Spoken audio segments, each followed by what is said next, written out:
ابو رافع رضی اللہ تعالیٰ عنہ کہتے ہیں کہ رسول اللہ صلی اللہ علیہ وآلہ وسلم نے فرمایا، میں تم میں سے کسی کو ہرگز اس حال میں نہ پاؤں کہ وہ اپنے آراستہ تخت پر ٹیک لگائے ہو اور اس کے پاس جن چیزوں کا میں نے حکم دیا ہے یا جن چیزوں سے منع کیا ہے میں سے کوئی بات پہنچے تو وہ یہ کہے کہ میں نہیں جانتا، ہم نے تو اللہ کی کتاب میں جو چیز پائی اس کی پیروی کی۔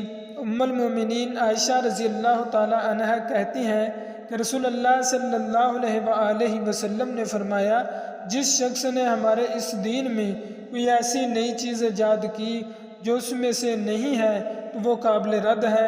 عبداللہ بن زبیر رضی اللہ تعالیٰ عنہ کہتے ہیں کہ ایک انصاری نے زبیر رضی اللہ تعالیٰ عنہ سے رسول اللہ صلی اللہ علیہ وآلہ وسلم کے پاس مقام حرا کی اس نالی کے بارے میں جھگڑا کیا جس سے لوگ کھجور کے باغات کی سینچائی کرتے تھے۔ انصاری نے زبیر رضی اللہ تعالیٰ عنہ سے کہا، پانی چھوڑ دو تاکہ میرے کھیت میں چلا جائے۔ زبیر رضی اللہ تعالیٰ عنہ نے انکار کیا۔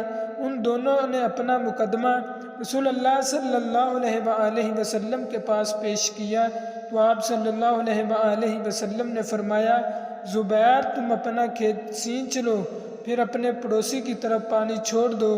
انصاری غضبناک ہو کر بولا، اللہ کے رسول، یہ اس وجہ سے کہ وہ آپ کے پھپھی کے بیٹے ہیں۔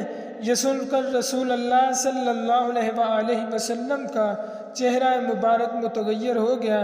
آپ صلی اللہ علیہ وآلہ وسلم نے فرمایا، زبیر تم اپنا باغ سینچ لو پھر پانی روکے رکھو یہاں تک کہ وہ مینڈوں تک پہنچ جائے۔ عبداللہ بن زبیر رضی اللہ تعالیٰ عنہ کہتے ہیں، زبیر نے کہا، قسم اللہ کی، میرا خیال ہے کہ یہ آیت اسی سلسلہ میں نازل ہوئی۔ ترجمہ، قسم ہے آپ کے رب کی، یہ مومن نہیں ہو سکتے جب تک کہ آپس کے سارے اختلافات اور جھگڑوں میں آپ کو حاکم نہ مان لیں، پھر جو فیصلہ آپ ان میں کر دیں اس سے اپنے دل میں کسی طرح کی تنگی اور ناخوشی نہ پائیں اور فرما برداری کے ساتھ قبول کر لیں۔ سورۃ النساء آیت نمبر 65۔